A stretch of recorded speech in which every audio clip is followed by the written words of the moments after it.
আমার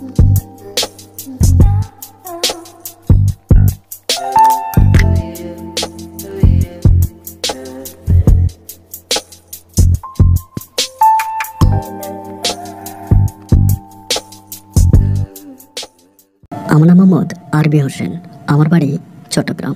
বন্ধুরা, আমি আমার জীবনের গল্পটা শুরু করার শুরুতে আপনাদেরকে আমার পরিবারের বিষয়ে জানিয়ে রাখি। আমার পরিবারে আমি আছি, আমার মা সে রয়েছে, আমার দাদিমণি সহ আমার ছোট একটা বোন। আমরা টোটাল 1 ভাই 1 বোন। চট্টগ্রাম শহর থেকে অনেক দূরে কোনো এক ছোট্ট গ্রামে আমাদের পরিবারটা এক নিম্ন মধ্যবিত্ত পরিবার। আমি শুনেছিলাম আমার বয়স যখন প্রায় 5 বছরের কাছাকাছি, ওই বয়সে আমার বাবা মারা যায়। আমার বাবা পেশায় একজন মসজিদের ইমাম ছিল। আমাদের অত্র এলাকার যে জামে মসজিদ আছে, ওই মসজিদে আমার বাবা ইমামতি করত। অত্র এলাকার মানুষ আমার আব্বাকে অনেক সম্মান, শ্রদ্ধা আর ভালোবাসত। তারাবির নামাজ পড়ানোর সময় তারাবির নামাজ প্রায় 15 রাকাত হওয়ার পরে আমার আব্বা হঠাৎ করে মসজিদে স্ট্রোক করে এবং হার্ট অ্যাটাক করে আমার বাবা মসজিদের ভিতরে মারা যায়। এরপরে গ্রামের সমস্ত মানুষগুলো আমাদেরকে অনেক ভালোবাসে। ইমাম সাহেবের ছেলে আর ইমাম সাহেবের বউ হিসাবে গ্রামের প্রায় সমস্ত বিত্তশালী মানুষটা আমাদেরকে সাহায্য সহযোগিতা করে। আমি ছোটোবেলা থেকে আমার বাবা মারা যাওয়ার পরে আমার পড়াশোনা বন্ধ হয়নি। আমি তারপরেও পড়াশোনা করছি, কারণ গ্রামের মানুষের সাহায্য সহযোগিতায় আমি পড়াশোনা চালিয়ে যাচ্ছি। আমার এক কাকা ছিল আমাদের পরিবারে। আমার কাকাও বিয়ে করেছে, কিন্তু আমার বাবা মারা যাবার পরে আমার কাকার আমার মায়ের উপরে খারাপ নজর আসে। আমার মাকে আমার কাকা বিয়ে করতে চায়, কিন্তু আমার কাকার বউ আছে, বাচ্চা আছে। এরপরে আমার আম্মা আমার কাকার কাছে বিয়ে বসতে রাজি হয় না। আমার মা বলে, আমার একটা ছেলে একটা মেয়ে আছে, আমি তাদেরকে কোলে পিঠে করে মানুষ করবো, আমি তাদেরকে নিয়ে বেঁচে থাকবো, আমার জীবনে দ্বিতীয় বিয়ের কোনো কারণ নেই। এরপরে আমার কাকা আমার মায়ের নামে অনেক বদনাম রটায় এলাকার মধ্যে আমার মাকে বিয়ে করার জন্য। সর্বোপরি চেষ্টা আমার কাকা প্রতিনিয়ত করে, এবং এমনও হয় যে আমার কাকা আমার মাকে ডিরেক্টলি এই প্রস্তাব দেয় যে তুমি যদি রাজি থাকো তবে আমি আমার বউকে ছেড়ে দেবো। আমার যে বউ আছে, আমার বউকে আমি তালাক করব এবং তালাক করে তোমাকে বিয়ে করব। কারণ আমার মা দেখতে আসলেই মাশাল্লাহ অনেক সুন্দরী ছিল, যার জন্য আমার কাকা এরকম পাগলামি করে। কিন্তু আমার মা আমার কাকাকে প্রতিনিয়ত বোঝায়, বলে দেখেন আপনি বিয়ে করেছেন, আপনার বউ আছে, বাচ্চা আছে, আপনার 3টা সন্তান আছে, 2টা ছেলে একটা মেয়ে আছে, কিন্তু আপনি এরকম পরিস্থিতির মধ্যে আমাকে বিয়ে করার জন্য যে পাগলামি করছেন, এটা মোটেও ঠিক হচ্ছে না। আপনি একটু বুঝতে চেষ্টা করেন। আপনি নিজের সন্তানদেরকে ভালোবাসেন, আপনার ওয়াইফকে ভালোবাসেন, দেখবেন আপনি দুনিয়াতে অনেক শান্তি পাবেন। আপনার বউ আমার চেয়েও আরও বেশি ধৈর্যশালী, আমার চেয়ে অনেক বেশি ভালো। কিন্তু কে কাকে বোঝায়? আমার কাকা কোনোভাবে আমার আম্মুর কথা শুনতে রাজি নয়। কাকার কথাই একটা যে আমার মাকে আমার কাকা বিয়ে করবে, এবং মাকে বিয়ে করার জন্য প্রচণ্ড রকমের পাগলামি আমার কাকা করে।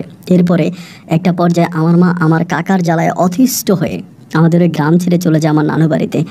দীর্ঘদিন আমাকে আর আমার ছোটো বোনকে নিয়ে আমার মা নানু বাড়িতে থাকে, এবং নানু বাড়িতে থাকার একটা পর্যায়ে আমার গ্রামের মানুষগুলো তখন আমার আম্মুকে পুনরায় আবার আমার নানু বাড়ি থেকে আমাদের বাড়িতে নিয়ে আসে, এবং আনার পরে গ্রামের সবাই তখন আমার কাকাকে অনেক বকাঝকা করে এবং বলে যদি এরকমটাই হয় তাহলে গ্রাম থেকে আমার কাকাকে পিটে বের করে দেবে, মেরে বের করে দেবে। তারপরও গ্রামের ইমাম সাহেবের বউয়ের যাতে কোনো রকমের অপমান না হয়, এজন্য গ্রামের সমস্ত মানুষগুলো খুবভাবে সতর্ক হয়ে যায়। একটা পর্যায়ে আমার কাকা তখন একেবারে মন খারাপ করে, প্রচণ্ড রকমের মন খারাপ করে। কাকা তখন এখান থেকে মানে আমার মাকে আর বিরক্ত করে না, কাকা কাকার মতো করে থাকে, আমি আমাদের মতো করে থাকি। তো আমাদের এলাকাতে কিছু মানুষ আছে, তারা আমাদেরকে অনেক সাহায্য সহযোগিতা করে। বরাবরের মতো আমার পড়াশোনার খরচ, আমার বোনের পড়াশোনার খরচ এবং আমার মায়ের থাকা খাওয়ার সমস্ত খরচ গ্রামবাসী তখন দিত। এবং মসজিদ থেকে আমাদের নামে একটা পাউন্ড ছিল, মানে আমাদের মসজিদে যে ইমাম সাহেবের বেতন হতো, সেই বর্তমান ইমামের বেতন হতো, সেই ইমামের পাশাপাশি আমাদেরকেও কিছু টাকা দেওয়া হতো এই মসজিদের পাউন্ড থেকে। এভাবে আমার শৈশবের দিনগুলো কাটে। আমি মোটামুটি আস্তে আস্তে করে বড় হচ্ছিলাম। আমার বয়স যখন প্রায় 14 বছরের কাছাকাছি, তখন আমার দাদিমণি মারা যায়। দাদিমণি মারা যাওয়াতে আমরা আরও বেশি অসহায় হয়ে পড়ি। আসলে আমার দাদি আমাদেরকে অনেক ভালোবাসতো, এত বেশি ভালোবাসতো যে ভালোবাসার বর্ণনা আমি দিয়ে শেষ করতে পারবো না। এবং দাদির যে সম্পদ ছিল, মানে দাদি আমার দাদার কাছে যে সম্পদ পাইতো, ওই সম্পদের সমস্তটাই দাদি আমার মায়ের নামে লিখে দেয়, মানে আমাদের নামে লিখে দেয়। এটার জন্য কিন্তু আমার কাকা আরও বেশি ক্ষেপে যায় আমাদের উপরে, যে তার মায়ের সম্পদ কেন সে পাইল না, কেন আমার দাদি তার সমস্ত সম্পদ আমাদের নামে লিখে দিল। এটা নিয়েও কিন্তু আমার কাকা আমার মায়ের সাথে অনেক ঝগড়া করে, যে তারা বলে আমরা নাকি দাদিকে কালো জাদু করেছি, কালো মন্ত্র করেছি। এগুলো করার কারণে দাদি আমাদের কথাই শুনতো এবং আমাদের নামে দাদি তার সমস্ত সম্পত্তিগুলো লিখে দেয়। আসলে কিন্তু বিষয়টা মোটো এরকম না। মূল কথা হচ্ছে যে আমার দাদি আমাদের ঘরে থাকতো এবং আমার বাবাকে আমার দাদি অনেক বেশি ভালোবাসতো, অনেক ভালোবাসতো, আমাদের সাথে থাকতো, খাইতো। যেহেতু আমার বাবা মারা গেছে, আমরা এতিম, এই জন্য আমাদের দিকে তাকিয়ে আমার দাদি এই কাজটা করে, বাট আমরা দাদিকে কোনো কালো জাদু কালো মন্ত্র কোনো কিছুই করি না। যাই হোক, এরপরও কাকা নিজের মতো করে আমাদের উপরে উচ্ছৃঙ্খলতা করেই যাচ্ছে। তো আমার 14 বছর বয়স, আমার দাদি চলে যাওয়ার পর আমি তখনও মাদ্রাসায় পড়াশোনা করতাম। তো আমাদের এলাকাতে আসলে যে মাদ্রাসাটা ছিল ওইটা আসলে খুব বেশি একটা ভালো ছিল না, অনেক বেশি একটা ভালো ছিল না। আমাদের এলাকা থেকে অনেক দূরে ফয়েজ আলী বলে একটা মাদ্রাসা ছিল। তো ফয়েজ আলীর ওই মাদ্রাসার ভিতরে আমার মা তখন আমাকে বলছে, ফয়েজ আলী মাদ্রাসায় পড়াশোনা কর, ওই মাদ্রাসা থেকে অনেক আলেম বের হয়, ওই মাদ্রাসায় পড়াশোনা কর। তো এটা আমাদের এলাকা থেকে অনেক দূরে ছিল, সেখানে গিয়ে আবার বাড়িতে এসে পড়াশোনা করা আমার জন্য সম্ভব হতো না। আম্মু আমাকে বলো, ওখানে ভর্তি হওয়ার পরে ওইখানে আবার মেস আছে, অনেক বাচ্চারা মেস করে হোস্টেল করে থাকে, তুই ওদের মতো করে থাকবি। তো আমি তখন মাকে বললাম যে মা, আমাদের তো অত টাকা নেই, হোস্টেলে থাকতে হলে তো অনেক বেশি টাকার প্রয়োজন, তো আমাদের তো অত বেশি টাকা নেই, আমি হোস্টেলে থাকবো কেমন করে। আমার আম্মু আমাকে বুঝাইতেছে, সমস্যা নেই, আমি প্রয়োজনে কাজ করব, মানুষের বাড়িতে কাজ করব, বা যারা আমাদেরকে টাকা পয়সা দেয় ওদেরকে বলে তাদের কাছ থেকে আরেকটু বেশি টাকা নেওয়ার জন্য চেষ্টা করবো, অ্যান্ড তারপরে তুই মাদ্রাসার মধ্যে চলে যায়, কারণ আমাদের এলাকায় যে মাদ্রাসা আছে ওই মাদ্রাসা ঠিক অতটা ভালো না। এভাবে আম্মু আমাকে বোঝানোর পরে আম্মুর কথাবার্তা শুনি, দেন হচ্ছে আমি এখান থেকে চলে যাই, মানে আমাদের এই মাদ্রাসা থেকে আমি তখন ওই মাদ্রাসায় চলে যাই। তো ওই মাদ্রাসায় চলে গিয়ে আমি তখন ওই মাদ্রাসায় পড়াশোনা করি, সেখানে থাকি। একটা পর্যায়ে আমার কাকা তখন এলাকার ভিতরে রটাইয়া দেয় যে আমার মা খারাপ কাজ করে, আমার মা অবৈধ সম্পর্ক করে, বিভিন্নভাবে আমার মায়ের অবৈধ সম্পর্ক আছে, এবং এই অবৈধ সম্পর্ক থাকার কারণে আমার মা টাকা পয়সা পায়, সেই টাকা পয়সা আমাকে দেয়, তা না হলে আমার মতো এত বড় একটা ছেলেকে মা কীভাবে হোস্টেলে রেখে পড়াশোনা করায়। এগুলো নিয়ে গ্রামের মানুষের কাছে আমার মা আমার কাকা বিভিন্ন ধরনের খারাপ কথা রটাই দেয়। যাই হোক, এরপরও গ্রামের মানুষ আমাদেরকে সম্মান করে, আমার মাকে ভালোবাসে, আমাকে স্নেহ করে, যার জন্য আর মানুষ ওটাকে খারাপভাবে নেয় না। এভাবে দিন আর রাতগুলো পার হইতে হইতে একটা পর্যায়ে আমাদের আম গাছ আছে, হাজা আম গাছ মানে আমি জন্মের সময় দেখেছি অনেক বড় একটা আম গাছ, বিশাল বড় আম গাছ, এবং আমাদের এলাকাতে এটার মতো বড় আম গাছ আর হতে পারে না। তো দেখা যায় ওই আম গাছটা যদিও আমাদের দুইজনের ভাগে, মানে আমার আব্বা এবং আমার চাচার ভাগে, কিন্তু ওই আম গাছের কোনো আমই আমার চাচা আমাদেরকে দেয় না। আম গাছের সমস্ত আমগুলো আমার কাকা খাবে এবং বাকি আমগুলো আমার কাকা বিক্রি করবে, এবং গ্রামে যে ফকির মহিলা আছে মহিলাদেরকে দিবে, একে দিবে, ওকে দিবে, কিন্তু কোনোদিনও কাকা আমাকে আম দিত না। আমরা যদি আম গাছের নিচে যাইতাম, আমি আর আমার বোন, কাকা আমাদেরকে মাইরা বিদায় করে দিত, এই যে এখান থেকে যা, এখানে কেন আসছিস, এরকম করে ধমকাধমকি করে আমাদেরকে আম গাছের নিচে থেকে বিদায় করে দিত। কোনোদিন আমাদের হাতে একটা আম আমার কাকা দিত না। তো যাই হোক, কাকা দিবে না, কাকার ইচ্ছা, আমরা তো আর কাকার সাথে জোরাজুরি করতে পারি না। আমার মা বলছে ঠিক আছে দিবে না, সমস্যা নাই। আমার মা আমের সিজন আসলে আমার নানু বাড়ি থেকে আম না আমাকে দিত, আর আমার ছোটো বোনকে দিত, নানু বাড়ি থেকে আম নিয়ে আসতো। তো কাকা এতটাই খারাপ ছিল যে আমাদের হাতে একটা আম পর্যন্ত দিত না। এইভাবে সময়গুলো তখন কাটতেছে। তো এমন করে একটা পর্যায়ে আমের সিজন আসে। আমের সিজন যখন আসে, আমার কাকা ওই সময় করে কি আমার মাদ্রাসায় প্রায় 10-15টার মতো পাকা পাকা আম নিয়ে যায়, মানে 10-15টার মতো পাকা পাকা আম নিয়ে যায় আমার মাদ্রাসায়। আমগুলো নিলে পরে আমি তো কাকাকে দেখে কিন্তু বরাবর মতো ভয় পাই। আমার কিন্তু তখন অনেক বড় হয়েছে, আমার বয়সও তখন প্রায় 17-18 কাছাকাছি, এতটাই বড়, এবং মাদ্রাসা থেকে আমারও প্রায় পড়াশোনা শেষের দিকে, তো মানে হাফিজে পড়তেছিলাম, ওইটাও প্রায় শেষের দিকে। তো আমার কাকা যখন ওই মুহূর্তে আমার কাছে যায়, 17-18 বছর একটা ছেলে আমি, তারপর আমি কাকাকে ভয় পাই যে কিরে কাকা কেন এখানে আসছে, কেন কী কারণে আসছে। আসার পরে কাকা তখন আমাকে আমগুলো দিল, বললো যে আরবি আমগুলো তোর জন্য আনছি, নে বাবা খা। তা আমি তখন একটু অবাক হয়ে কাকারে জিজ্ঞেস করলাম যে কাকা, ছোটোবেলা থেকে কোনোদিন আম গাছে নিচেও তুমি আমার যাইতে দাও নাই, মারে যাইতে দাও না, ছোটো বোনরা যাইতে দাও না, আজকে তুমি নিচে আমার জন্য আম নিয়ে আসলা, ঘটনাটা কি? আমার কাকা তখন আমার পাশে বসে বলে, দেখ আমি কালকে রাতে একটা স্বপ্নে দেখছি, তো স্বপ্নটা দেখার পরে আমার বুকের ভিতরটা কেমন করে জানি কেঁপে উঠছে। আমি স্বপ্নে দেখছি তুই জান্নাতে যাবি, এমন করেই বলে, আমি স্বপ্নে দেখেছি তুই জান্নাতে যাবি, এবং তুই নিশ্চিত জান্নাতে যাবি, এবং তুই যখন জান্নাতে যাচ্ছিস তুই আমাকে সহ সাথে করে নিয়ে যাচ্ছিস। আমি দুনিয়াতে অনেক অপরাধ করেছি, অনেক অন্যায় করেছি, যার জন্য আমি জান্নাতে যেতে পারতেছি না, আমাকে জান্নাতে ফেরেশতারা যেতে দিচ্ছে না, কিন্তু তুই আমাকে ছাড়া জান্নাতে যাবি না, তুই আমার হাত ধরে টানাটানি করতেছিস যে তুই তোর কাকাকে নিয়ে জান্নাতে যাবেই যাবে। এরকম জিনিসটা আমার চোখের সামনে আমি স্বপ্নে দেখি। এটা দেখার পরে আমার বুকটা কেঁপে ওঠে। বাবারে, আমি তোর উপরে অনেক অত্যাচার করেছি, অনেক অবিচার করেছি, তোর মায়ের উপর অনেক অন্যায় করেছি, তোরা আমারে মাফ করে দে। এটা বলে কাকা তখন একেবারেই কান্না করে আমাকে জড়াই ধরে। কাকা যখন আমাকে জড়াই ধরে কান্না করে দেয়, আমি তখন অবাক হয়ে যাই যে কী ব্যাপার, কাকে এরকমটা করতেছে কেন। দেন আমার কাকা বলে, সামনে শুক্রবারে সকালবেলা তুই চলে আসবি, তাকে একটা অনুষ্ঠান করব, সবারই দাওয়াত দিব, এবং তোর আম্মুর সাথে তোদের সাথে আমি ভালো হয়ে যাব। আমার মনটা অনেক ছোট হয়ে গেছে, আমার বড় ভাই মারা গেছে, বাবা মারা গেছে, মা মারা গেছে, যে কোনো সময় আমিও মারা যেতে পারি। তো বাবা না ভালো, আমার উপরে রাগ অভিমান খুব কোনো কিছু না রেখে সামনে শুক্রবারে তুই আমাদের বাড়িতে চলে আসিস, এই কথা কাকা আমাকে বলে। অ্যান্ড কাকা যখন কিন্তু আমাকে বলে, আমি তখন বললাম যে আচ্ছা ঠিক আছে কাকা, সমস্যা নেই, আমি শুক্রবারে যাব। তো ওই দিন ছিল মঙ্গলবার, বুধ, বৃহস্পতি, শুক্রবারে আমি তখন একেবারে সকালবেলা ভোরে ভোরে বাইসাইকেল নিয়ে বাড়িতে আসি। বাড়িতে আসার পরে মা তখন আমার অবাক হয়ে জিজ্ঞেস করে, কিরে তুই কেন চলে আসলি শুক্রবারে, হঠাৎ করে কেন? আমি তখন মারে বললাম যে মা, ঘটনা কি কোনো কিছু শুনছো নাকি? মা বলে না, কী হয়েছে? আমি মারা তখন ঘরে নিয়ে বললাম যে মা, এই ঘটনা, ওই দিন কাকা আমার জন্য ব্যাগ ভর্তি আম নিয়ে গেছে মাদ্রাসায়। তো কাকা তো আমাদের আম গাছের নিচে আমাদেরকে যাইতে দিত না, এখন কাকা নিজে আমার জন্য আম নিয়ে গেছে, ঘটনা কি? আমার মা বলে, বাবারে, আমারও তো একই প্রশ্ন, আমারও তো একই প্রশ্ন। কয়েকদিন ধরে তোর কাকা মানে ঘরের মধ্যে যেটাই রান্না করে আমাদেরকে আইনা দেয়, তোর বোনকে, আমার বোনের নাম আরশি, বলে আরশির আইনা দেয়, এরপরে আরশিরে জামা কাপড় কিনে দেয়, ওনার ছেলে মেয়ের সাথে আরশিকে মিশতে দেয়। মানে কেমন যে একটা আমাদের জন্য পাগলামি করতেছে বলে বুঝাতে পারবো না, এরকমটা হঠাৎ শুরু করলো কেন? আমি তখন বললাম মা, আমি তো নিজেও বুঝতেছি না যে কাকা এরকমটা কেন করতেছে। আমার মা বলে, আমি তো জানি না। আমি তখন বললাম যে মা, আমি জানি না কাকা সত্য বলছে না মিথ্যা বলছে, কিন্তু কাকা এরকম একটা ঘটনা আমাকে মাদ্রাসায় গিয়ে বলছে। আমার মা আমাকে তখন বলে, হলেও হতে পারে, হয়তো আল্লাহর রহমত হয়েছে এই লোকটার উপরে। এই লোকটা তো আমাদের উপরে অনেক অত্যাচার করেছে, তোর বাবা মারা যাওয়ার পরে আমাদেরকে কোনো সুখ শান্তি দেয় না, আমাদের উপর অনেক অত্যাচার অবিচার করেছে, সেখান থেকে হয়তো আল্লাহ তার উপরে একটু রহমত করছে, এই জন্য হয়তো উনি এরকমটা করতেছে। যাই হোক, আমার সাথে কথাবার্তা বলতে বলতে একটা পর্যায়ে কাকি তখন এসে ডাকলো, আরশিরে ডাকতেছে, আরশি তোর ভাই কি আসছে, আয় আমাদের ঘরে খেতে আয়, হুজুর আসছে। এটা বলার পরে আমিও তখন গেলাম, আমার মাও গেল, আমার বোনও গেল, ওই মানে কাকার ঘরে গেলাম, পাশাপাশি ঘর। তা কাকার ঘরে যাওয়ার পরে এবার কাকা হুজুরকে বলতেছে, আমার ভাতিজাও তো কোরআনে হাফেজ, ও তো হাফিজেই পড়ছে, তা একটা কাজ করে না, আমার ভাতিজাকে মিলাদ পড়াবে। হুজুরকে এটা বলে। হুজুর তখন বলে যে আলহামদুলিল্লাহ, ভালো, যদি আপনার ভাতিজা মিলাদ পড়ে তাহলে তো ভালোই, নতুন হুজুরে মিলাদ পড়বে, আমরা সবাই ওর সাথে মিলাদে শরীক হব। এবার আমাকে মিলাদ পড়ার জন্য দিল, আমি তখন মিলাদ পড়তেছি, কায়েম করতেছি, সবাই আমার সাথে মিলাদ পড়লো। পড়ার পর আমার কাকা পোলাও, মুরগির মাংস, গরুর মাংস থেকে শুরু করে মানে যত রকমের ভালো ভালো খাবার আইটেম আছে সবগুলো নিয়ে আসলো। আমি সহ সবাই মানে সমস্ত হুজুরা তখন পেট ভরে খাবার খেলাম। খাওয়ার পরে আমার কাকা তখন হুজুরদের সামনে এসে মাপ চাইলো, হুজুরদের কাছে এসে কান্নাকাটি করতেছে যে আমার একমাত্র ভাতিজা, একমাত্র ভাতিজি, আমি তাদের উপর অনেক অবিচার অন্যায় করেছি হুজুর, আমি তাদেরকে আমার ঘরে আসতে দিই না, কাছে আসতে দিই না, তাদের পরিচয় দিই না, রাস্তাঘাটে তাদেরকে আমি মারছি, তাদের উপর আমি অত্যাচার করেছি, জুলুম করেছি, আপনারা আমাকে মাফ করে দেন।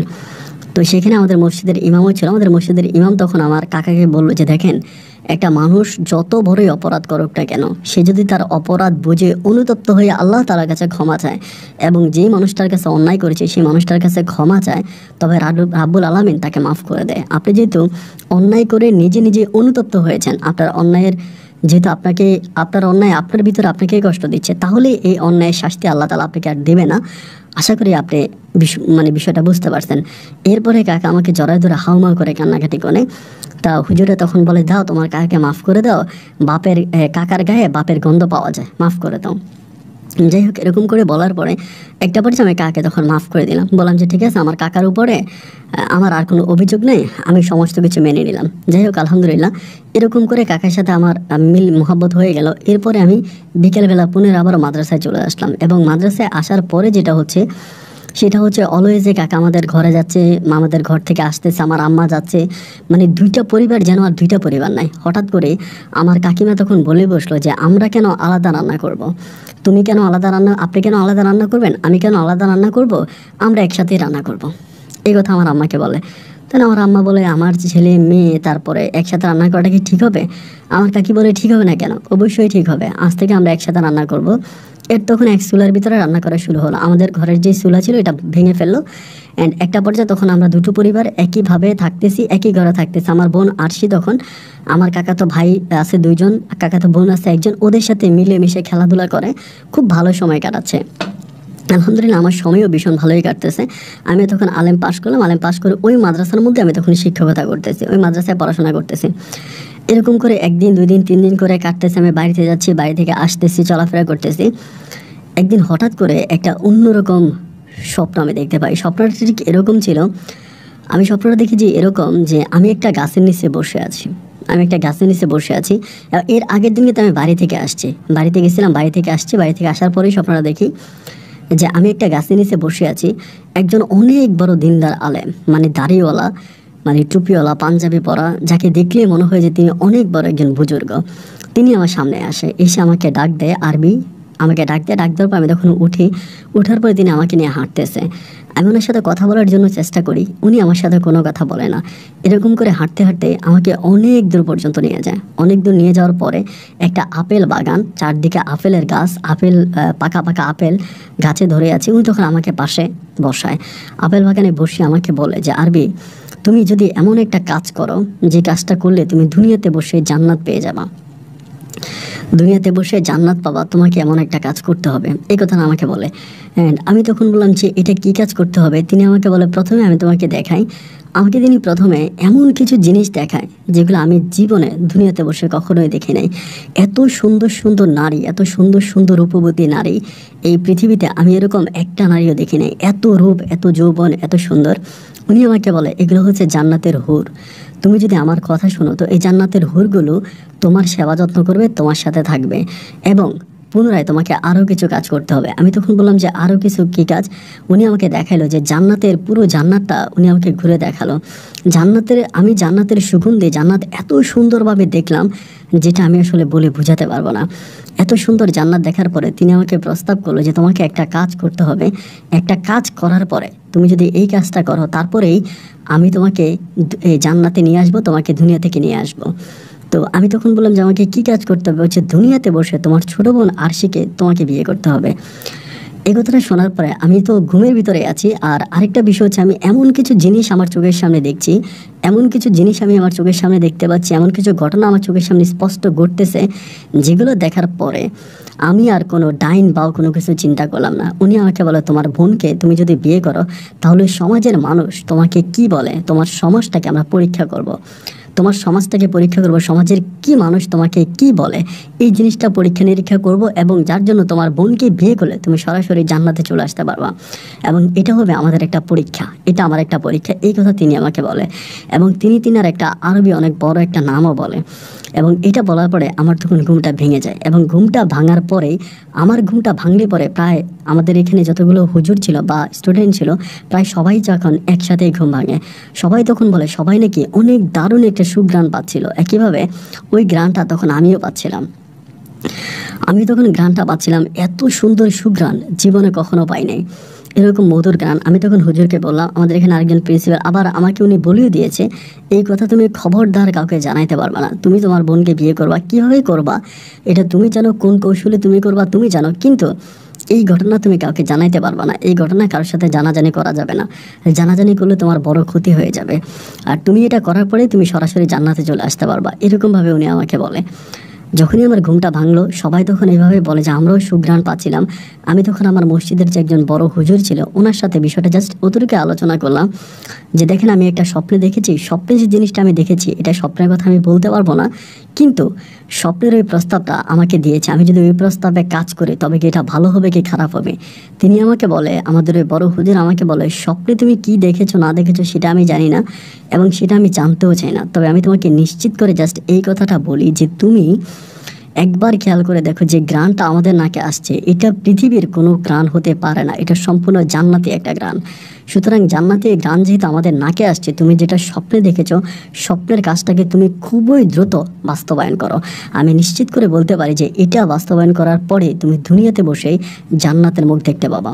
হুজুরের এই কথা শোনার পরে আমি তখন চমকে উঠি এবং নিজের প্রতি আমার তখন বিশ্বাস কাজ করতে শুরু হয়। রাত পেরিয়ে তখন সকাল আসে, সকাল আসার পর আমি তখন চিন্তা করি যে হুজুর যে কথাটা বললো এবং আমি যেটা স্বপ্নে দেখলাম এটা আমি কিভাবে কি করব। এবং এটা তো কখনোই সম্ভব না, আমার আপন বোন, আমরা একই মায়ের পেট থেকে দুনিয়াতে আসছি, আমার এই আপন বোনকে বিয়ে করব এটা তো হতে পারে না। সারাটা দিন আমার তখন দ্বিধা দ্বন্দ্বে টেনশন চিন্তা ভাবনার মধ্যে কাটে এবং অন্য স্টুডেন্টরা ছাত্ররা এবং হুজুররা সবাই মোটামুটি বুঝছে যে আমি একটু টেনশনের ভিতরে আছি, এই জন্য তারা আমার কেউ কোনো কিছু প্রশ্ন করে নাই, তারা আমার কাছে কোনো কিছু বলতেছে না। এভাবে আবারও দিন পেরিয়ে রাত আসে। রাত আসার পরে সে রাতে আমি পুনরায় আবারও একই স্বপ্ন দেখি। উনি আমার কাছে আসে, এসে আমাকে আজকে সরাসরি এখানে এসে আমাকে ঘুম থেকে জাগিয়ে আমাকে এমন কিছু যুক্তি দেয়, এমন কিছু তর্ক, এমন কিছু যুক্তি পরামর্শ আমাকে দেয় যে পরামর্শগুলো আমি বলে বোঝাতে পারবো না। এবং আমি ওনার কাছে ওয়াদা করে তিনি আমাকে আল কোরআন আমার সামনে আনে, এনে বলে যে তুমি কোরআনে হাত দিয়ে ওয়াদা করো যে তুমি আমার কথা শুনবা।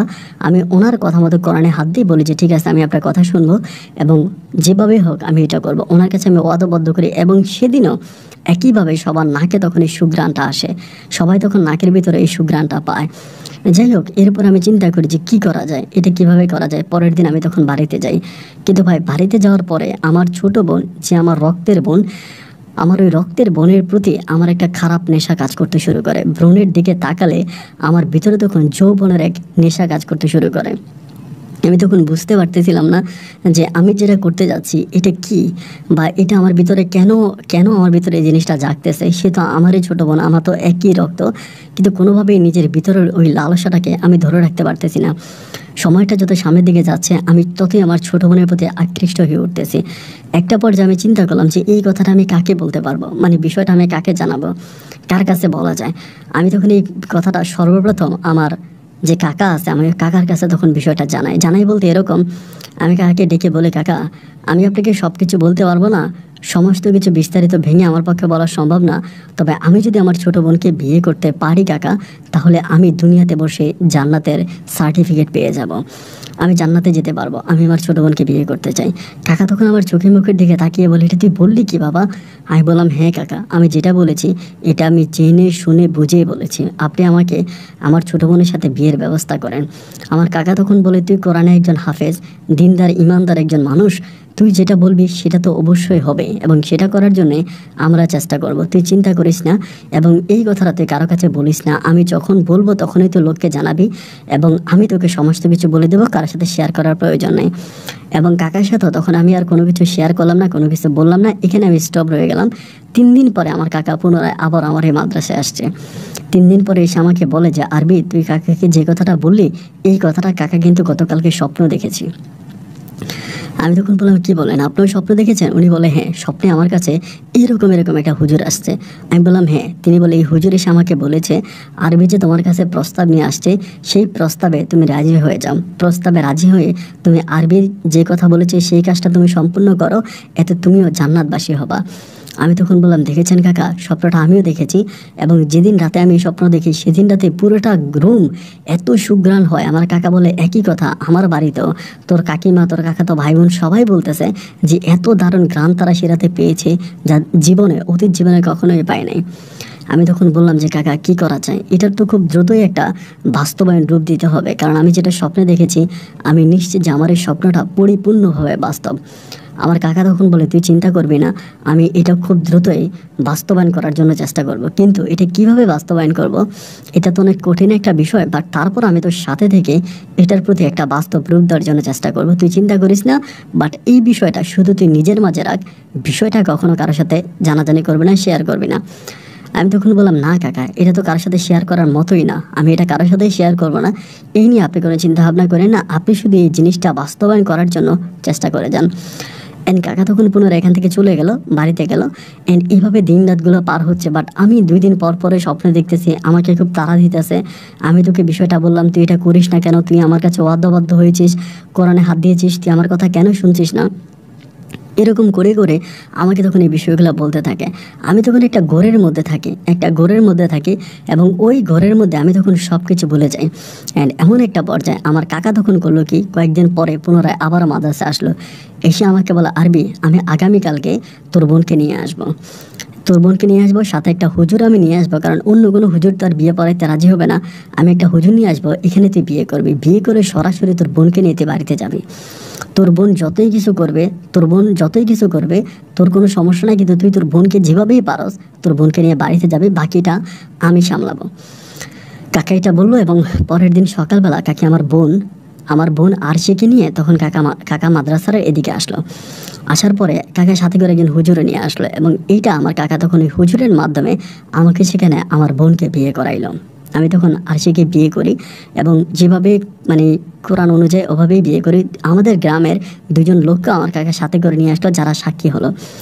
বিয়ে হবার পরে আমার বোনটার তখন কী হলো আমি জানি না, আমার বোন কোনো কথাই বলে না, মানে ওকে যা করতে বলে, যেটা করতে বলে আমার বোন সেটাই করে। ও যে আমার পাশে বসে আছে আমাকে বিয়ে করতেছে, ও তো একটু, আমি ওর আপন ভাই, ও তো এটা নিয়ে একটু দ্বিধাদ্বন্দ্ব করবে বা কোনো কিছু করবে, ওরা কোনো কিছুই বলে না, ও আমার পাশে জাস্ট চুপচাপ বসে আছে, নীরবে বসে ওর কথাগুলো শুনছে। ও কবুল বলতেছে, ও কবুলও বলছে। এক পর্যায়ে আমার কাকা বললো, দুপুরের পরে তুই তাকে বাড়িতে নিয়ে আসবি, বাকিটা আমি সামলাবো। দুপুরের পরে আমি যখন আরশিকে নিয়ে বাড়িতে যাই এবং একইভাবে আরশি বধূ সাজে আমি তখন পায়জামা পাঞ্জাবি পরে যাই, পুরো গ্রামে তখন অনেক রটে যায়।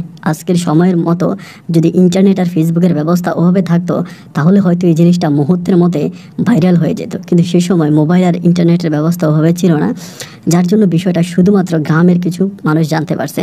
এবং গ্রামের মানুষ আমি বাড়িতে যাওয়া মাত্রই আমাকে পচা ডিম মারা থেকে শুরু করে যা পারছে আমাকে তাই করতেছে। এমনভাবে আমাকে আমাদের এলাকার চেয়ারম্যান মেম্বার মিলে উঠোনের মধ্যে আমার হাত পা বেঁধে আমাকে কুকুরের মতো পিটাইতে শুরু করে। এমনভাবে আমার উপরে নির্যাতন করে যে নির্যাতনের বর্ণনা আমি দিয়ে শেষ করতে পারবো না। আমার মাথা কামিয়ে দেয়, আমার বোনকে নিয়ে যায়, বোনকে তারা হসপিটালে নিয়ে যায়, ডাক্তারের কাছে নিয়ে যায়, গিয়ে তারা আমার বোনকে কী করে আমি জানি না, কিন্তু আমাকে এখানে শিকলে বন্দি করে রাখে। আমার দাড়ি মোষ এবং আপনার চোখের উপরে যে ভ্রু আছে এগুলো পর্যন্ত কেটে ফেলে। উলঙ্গ অবস্থায় আমাকে কুত্তার মতো করে এই গ্রামের মধ্যে পিটায়। আমার কোনো খাবার দেয় না, পানি দেয় না। এই বাড়ির মধ্যে আমি তখন পাগলা কুকুরের মতো হয়ে যাই। আমি তখন বলি আমার বোনকে আমি বিয়ে করছি, আমার বোনটা আমার দিয়ে দাও। এইভাবে 2 দিন 3 দিন 4 দিন কাটতে কাটতে একটা পর্যায়ে আমি পাগল হয়ে যাই। এবং আমি পাগল হয়ে যাওয়ার পরে আমার আর কোনো স্মৃতি মনে নাই। এখানে আমার জীবন থেকে প্রায় 6 থেকে 7 মাসের মতো কেটে যায় এবং 6-7 মাস পরে আমি দেখতে পাই যে আমরা একটা চট্টগ্রামের বাসায় আছি। চট্টগ্রামের যে বাসায় আমরা আছি এই বাসায় আমরা ভাড়া থাকতেছি। আমি তখন আস্তে আস্তে করে আমার মেমোরি ফিরে পাচ্ছি, আমার হারিয়ে যাওয়া মেমোরি আমি আস্তে আস্তে করে ফিরে পাচ্ছি।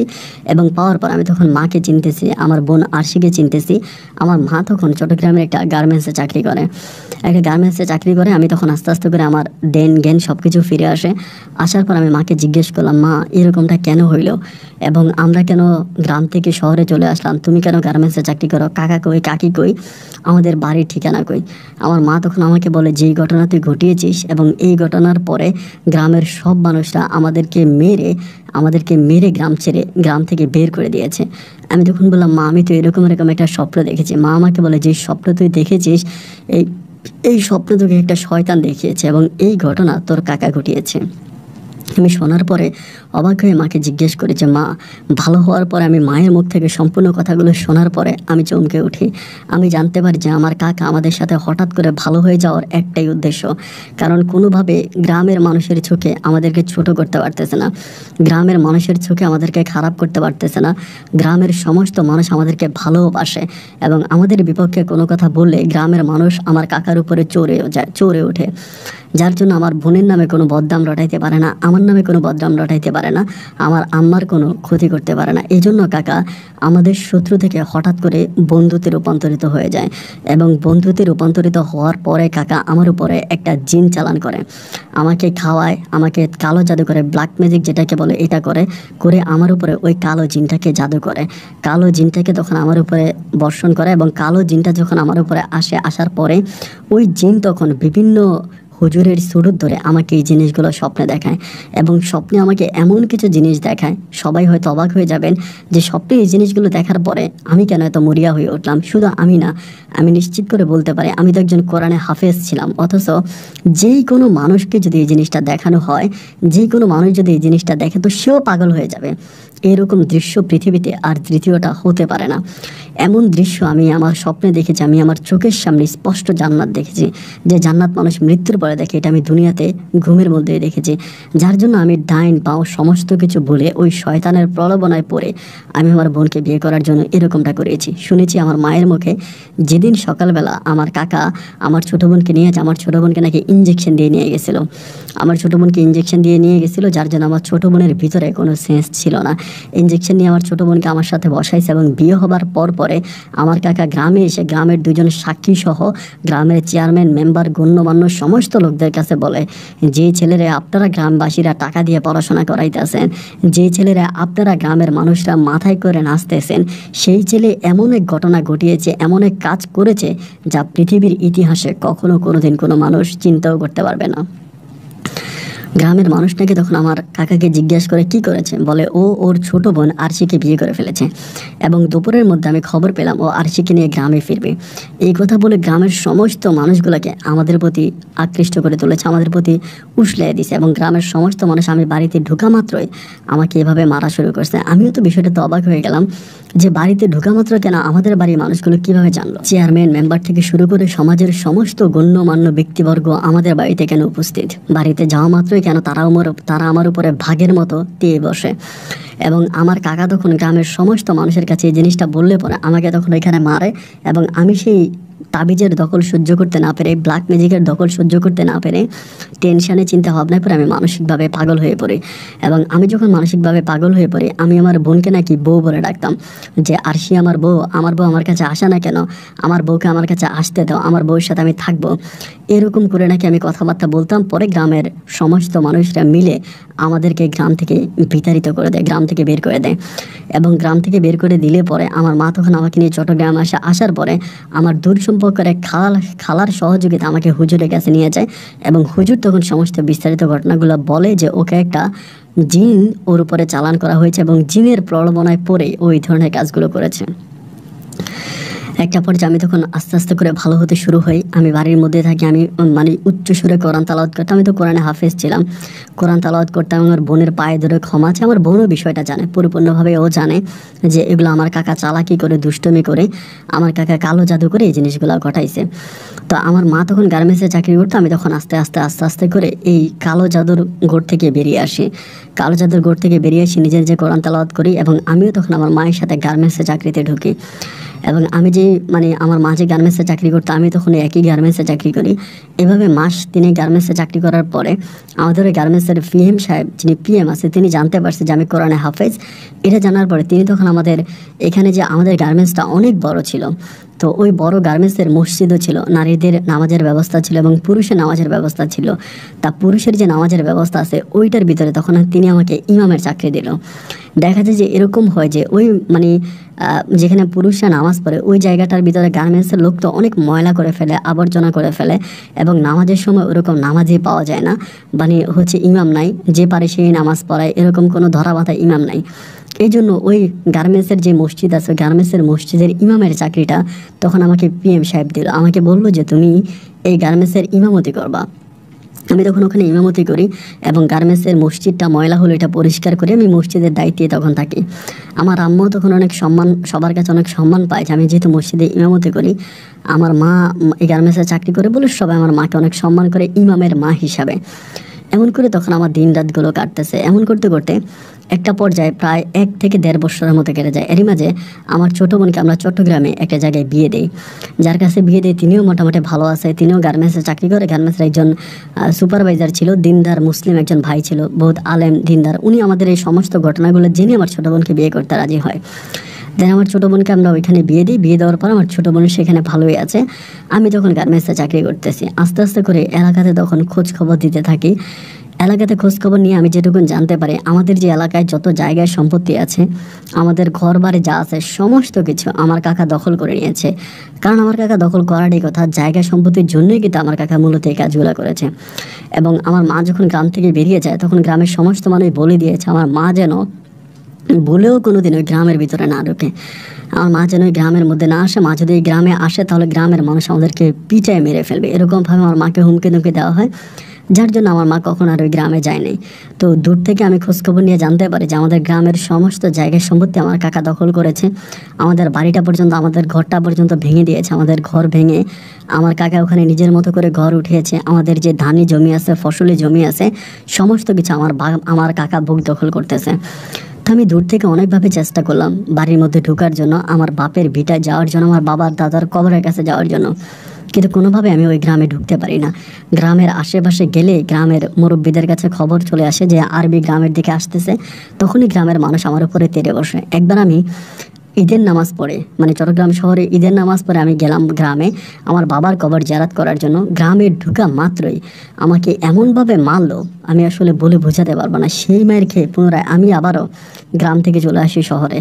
আমার মা তখন বলে আর প্রয়োজন নয়, ওই গ্রামের দিকে যাইস না, ওই গ্রামে গেলেই তোকে মানুষরা মারবে এবং তোর কাকা পুরো গ্রামবাসীকে তোর উপরে ফুসলাই দিয়ে রাখছে, পুরো গ্রামবাসীকে তোর এগেনস্টে নিয়ে রাখছে। তুই গ্রামে ঢুকলে তোকে মারবে, তোর উপরে টর্চার করবে, অত্যাচার করবে, ওই গ্রামে তোর আর যাওয়ার দরকার নাই। আমি তখন ওই গ্রামে যাই না এভাবেই পড়ে আছে। তার বেশ কিছুদিন পরে একদিন আমার কাকাতো বোন, আমার যে কাকাতো বোন ছোটোটা, আমার চাচাতো বোন জুই একদিন আমাদের বাসায় আসে।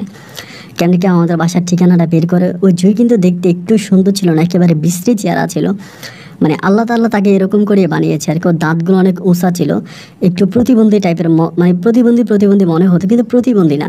মানে ওর মুখ দিয়ে লালা পড়তো আর কি, বাচ্চাদের যেরকম লোল পড়ে এরকম লোল পড়তো, কিন্তু এমনি সব কিছুই ঠিক ছিল।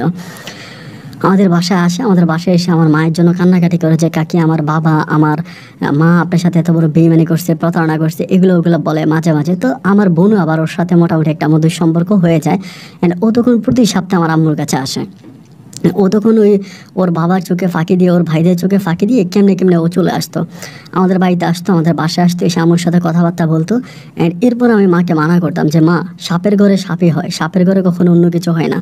আমার কাকার মেয়ে তো, আমার কাকার রক্ত ওর গায়ে আছে, ও যে কোনো সময় বেইমানি করতে পারে। ওরে আমাদের বাসায় আসতে দিও না, আবার কখন কোন সময় তোমারে কি খাওয়াই দেয়, আমারে কি খাওয়াই দেয়, ওদেরকে তো আসলে বিশ্বাস করা যায় না।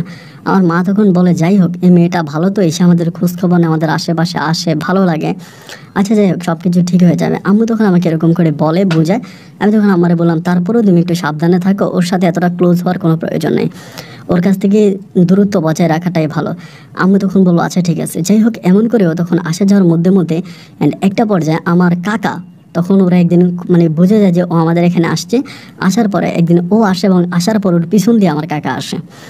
আমার কাকা আমাদের বাসায় আসে, এসে আমার মাকে ঘালমন্দ করতে শুরু করে যে আমার মেয়ের তুই কী পরামর্শ দেস, আমার মেয়ে কেন তোর বাসায় আসে, কী কারণে আমার মেয়ে তোর বাসায় আসে, আমি গোপনে গোপনে খবর পাই আমার মেয়ে তোর বাসায় আসে, কেন আসে, এটা ওইটা বলে অনেক গালাগালি করে। আমি তখন বললাম যে কাকা গালাগালি করেন না, যদি পারেন একটু বসেন, আপনার সাথে আমি একটু কথা বলি। উনি তখন বলে কী কথা বলবি, তোরা তো বেইমান, তুইও বেইমান, তোর মাও বেইমান, তোর বাপেও বেইমান, তুই তোর বোনরে বিয়ে করতে চাইলি, তুই জান্নাতে যাবি, এ করবি ওই করবি, আমি তোকে জান্নাতে যাওয়ার ব্যবস্থা করে দেওয়ার জন্য তোর বোনকে তোকে বিয়ে করাইলাম। এরপরে তোর মা এখন উল্টা গ্রামের মধ্যে হেঁটে হেঁটে বললো আমি নাকি তোর নামে তাবিজ করছি, আমি নাকি তোকে ব্ল্যাক ম্যাজিক করছি, যেই স্বপ্ন তুই দেখেছিস সেই স্বপ্ন তো আমিও দেখেছি, তাইলে এরকম তো আমিও দেখছি, এখন এটা তোর সাথে হয়েছে, এটা তোর দুর্ভাগ্য, এটা তো আমার কিছু না। এখন সবাই বলতেছে গ্রামের মধ্যে তোর মা এই জিনিসটা রটাই দিল যে আমি নাকি তোকে ব্ল্যাক ম্যাজিক করছি, কালো জাদু করছি, তোর উপরে জিন হাজির করেছি, তোর উপরে জিন শোয়ার করেছি, এই জন্য নাকি তুই এগুলো করেছিস।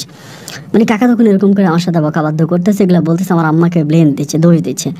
আমি তখন বললাম কাকা আমার আম্মাকে দোষ দেওয়া তো লাভ নাই, আর এসব তো বলেও লাভ নেই, আমার বোনের তো বিয়ে হয়ে গেছে বা ওর বিয়ে দিয়ে দিছে, আর আপনি যদি পারেন আপনি একটু বসেন, আমি আপনার সাথে একটু সুখ দুঃখের কথাবার্তা বলি। কাকা আমরা বলে তুই আর কি বলবি, তোরা আর কি বলবে, তোরা তো আমার শত্রু, তোরা যদি আমার শত্রু না হতে তাহলে তো তোরা আমার বিপক্ষে কাজ করতে পারতি না, আমার বিপক্ষে তোরা এরকম কাজ করতে পারতি না। আমি তখন বললাম কাকা আপনার কাছে একটু অনুরোধ করে আপনি একটু বসেন, আমি আপনার সাথে জাস্ট 2টা মিনিট কথা বলবো। এমন করে রিকোয়েস্ট করার পরে কাকা একটা সময় বসে বলে হ্যাঁ বল, কী বলবি বল। আমি বললাম কাকা দেখেন, আমার বাপের বিটা, আমার দাদা এখানে শুয়ে আছে, আমার বাবা শুয়ে আছে, আমার দাদি শুয়ে আছে, আমি তাদের সন্তান, আমি কি একটাবার আমার বাবার কবরের কাছে যেতে পারবো না, আমি কি একটাবার আমার দাদার কবরের কাছে যেতে পারবো না, আমি কি আমার বাপের বিটায় যেতে পারবো না। আমার কাকা বল আমি কি তোকে ধরে রাখছি নাকি, আমি কি তোকে ধরে রাখছি, তোর বাপের কবরের কাছে তুই যা, তোর দাদা দাদির কবরে তুই যা, আমি তো তোকে ধরে রাখি নাই, তুই আবার উল্টা আমাকে কেন দোষারোপ করতেছিস। আমি বললাম না কাকা আপনি আমাদেরকে ধরে রাখেন নাই, এটা তো আমি বলি না যে আপনি আমাদেরকে ধরে রাখছেন, আসলে গ্রামের সমস্ত মানুষরা আপনার কথা শোনে, গ্রামের সব মানুষরা আপনার কথায় উঠে বসে। আপনি যদি গ্রামে গিয়ে বিষয়টা জানান সবাইকে যে আমি আরবি একটু মাঝে মাঝে আমাদের গ্রামে আসতে চাই, আমার বাবার কবর মায়ের কবর জিয়ারাত, আমার বাবার কবর আমার দাদাদের কবর জিয়ারাত করতে চাই, তাহলে তো গ্রামের মানুষ আমাদেরকে যেতে দিবে। আমার যতটুকু বিশ্বাস আপনি যদি গ্রামের মানুষদেরকে বলেন তাহলে এটাতে কেউ আর অমত করবে না, আমাকে আমাদের বাড়িতে একটু যেতে দেন না। আমার কাকা তখন চুপ হয়ে যায়, চুপ হয়ে গিয়ে আমাকে বলে দেখ যেই ঘটনা ঘটছে এরপরে তুই আর বাড়িতে কোন মুখে যাবি, কিভাবে সম্ভব। আমি তখন বলি কাকা যেই ঘটনা আমি ঘটাইছি এই ঘটনা তো আমি একা ঘটাই নাই, আমার বিয়েতে তো আপনি সাক্ষী ছিলেন, আপনি তো নিজে আমাকে বিয়েটা পড়াইছেন। আমার কাকা বলে দেখ আমি তোকে একটা সত্য কথা বলি, আসলে কিন্তু এই ঘটনার সাথে আমি জড়িত না, আমি আসলে জানতাম না, আমাকেও যেরকম স্বপ্ন দেখাইছে তোরও সেরকম স্বপ্ন দেখাইছে, এবং স্বপ্নের প্রতি প্রলোভিত হয়ে আমরা এই কাজটা করছি, এটা তুই যেরকম দোষী না আমিও সেরকম দোষী না। আমি তখন বললাম কাকা আর কেউ না জানুক, গ্রামের মানুষ হিসাবে আপনি তো জানেন যে আমি দোষী না, যদি আপনি এটাই মনে করে থাকেন যে আমি দোষী না, তবে আমি এই নির্দোষ ছেলেটাকে আপনি সবার কাছে নির্দোষ হিসাবে প্রমাণ করে দেন, আপনি আমাকে আমার বাড়িতে ঢোকার ব্যবস্থা করেন। কাকা আমাকে বলেন না আমার পক্ষে এটা সম্ভব না, আমি কীভাবে বলবো, এটা বললে চেয়ারম্যান মেম্বার মাতবররা আমার মারতে আসবে এবং এটা কেউ মানবে না, এটা সম্ভব না। আমি তখন বললাম কাকা সম্ভব, আপনি চাইলে অবশ্যই সম্ভব, এটা অসম্ভবের কিছু না, আপনার কাছে বিনীতভাবে অনুরোধ করি কাকা আপনি যেমনি পারেন এই কাজটা আপনি করে দেন। আমার কাকা বলল আচ্ছা ঠিক আছে আমি দেখি, আমি আসবো নি কয়েকদিন পরে আবার এসে তোর সাথে দেখা সাক্ষাৎ করে তখন বলবো, এখন যাই। এই বলে খুব ভালোভাবে আমার কাকা তখন কী করলো, আমার কাকাতো বোন জুইকে নিয়ে তখন চলে গেছে মানে গ্রামে চলে গেছে। তার 3 দিন পরে আমার কাকা পুনরায় আবারও আসছে। আসার পরে তখন আমিও গার্মেন্টসে, আমার মাও গার্মেন্টসে, আমাদের বাড়িওয়ালার মাধ্যমে, এই দারোয়ানের মাধ্যমে তখন আমাদেরকে গার্মেন্টস থেকে খবর দিল। খবর দেওয়ার পরে আমার মা তো তখন চাকরি করে, আমি তখন আসছি গার্মেন্টস। আমি তো মসজিদে কাজ করে, আমার অতটা কাম নাই, আমি আসছি। আসার পরে কাকার সাথে দেখা হইলো, ঘরে তালা খুলে কাকারে নিয়ে ঘরে বসলাম। বসার পরে কাকা আমারে বললো যে দেখ বাতিজা, আসলে কি বলবো, দুঃখের কথা বলে তো লাভ নাই। এখন চাই কিছু তোদের জন্য করি, সমস্ত কিছুর জন্য তো দোষ আমারই হয়। আমি তোর ভালো করলেও দোষী, আমি খারাপ করলেও দোষী। আমি তোর কাকা হিসেবে দুনিয়াতে জন্মাইছি, এটাই হয়তো আমার অপরাধ, এটাই হয়তো আমার অন্যায়। তো যাই হোক, অন্যায় অপরাধের কথা বাদ দিলাম, তোর যা ভাগ্যে আছে তাই হয়েছে, বা আমার ভাগ্যে যা আছে তাই হয়েছে। শুধু যে তুই কলঙ্কিত হয়েছিস বিষয়টা এরকম না।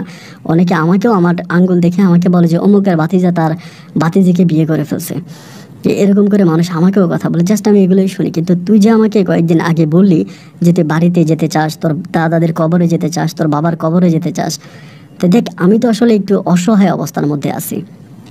তোর কথাগুলো শোনার পর আমার আজকে 2-3টা দিন আমি নিজেও ঘুমাইতে পারি না। আমার ভিতরে অনেক মায়া লাগতেছে যে আমার ভাতিজা একটা কথা বললো, আমার ভাতিজার কথাটা আমি কেমনে ফেলে দিই, আমার ভাতিজার কথাটা আমি ফেলতে পারি না, আমার ভাই মরা ভাতিজা। তো আমি তোরে সরাসরি এইভাবে গ্রামে নিতে পারবো না, এবং সরাসরি এইভাবে গ্রামে নিলে গ্রামের মানুষ আমাকে উল্টা মেরে গ্রাম থেকে তাড়াই দিবে। তোকে যেরকম গ্রাম থেকে বের করে দিছে, আমাকেও গ্রাম থেকে বের করে দিবে। একটা কাজ করলে আমি তোকে গ্রামে ঢুকাইতে পারবো, একটা রাস্তা খোলা আছে। আমি তখন বললাম ঠিক আছে কাকা, আপনি বলেন যে কোন রাস্তা খোলা আছে এবং কোন রাস্তা দিয়ে আমি খুব সহজে গ্রামের ভিতরে ঢুকতে পারবো। আমার কাকা তখন আমাকে বলল যে তুই একটা কাজ কর, তুই জুইকে বিয়ে করে ফেল। মানে ওনার মেয়ে, ছোট মেয়ে, যেটা মানে আমি আপনার এতক্ষণ যেটা বললাম যে যেটা বিশ্রী চেহারা এবং মুখ থেকে পানি বের হয়, লালা বের হয় ছোটো বাচ্চাদের মতো, এটা একেবারে কালো, এই মেয়েটাকে আমাকে বিয়ে করতে বলে। আমি তখন বললাম কাকা, একে বিয়ে করলে কি হবে? আমার কাকা বলে তুই যদি ওকে বিয়ে করিস তাহলে আমি গ্রামবাসীর কাছে বলবো আমি তো জানতাম না, আমার মেয়ে গোপনে গোপনে ওদের বাসায় যাইতো, যাতায়াত করতো, আসতো যাইতো, এরই মাঝে আমার মেয়ে আমার ওই ভাতিজিকে পছন্দ করে বিয়ে করে ফেলছে। এখন আমার মেয়েকে তো আর আমি আমার ঘর থেকে বের করে দিতে পারি না, মেয়ের জামাই হিসেবে আরবি আমার ঘরে আসবে, আপনারা কেউ বাধা দিতে পারবেন না। অন্তত সেই পথটা দিয়ে আমার মেয়ের জামাই হিসেবে আমি তোকে গ্রামে নিতে পারবো, এছাড়া আমার কাছে অন্য কোনো পথ খোলা নেই।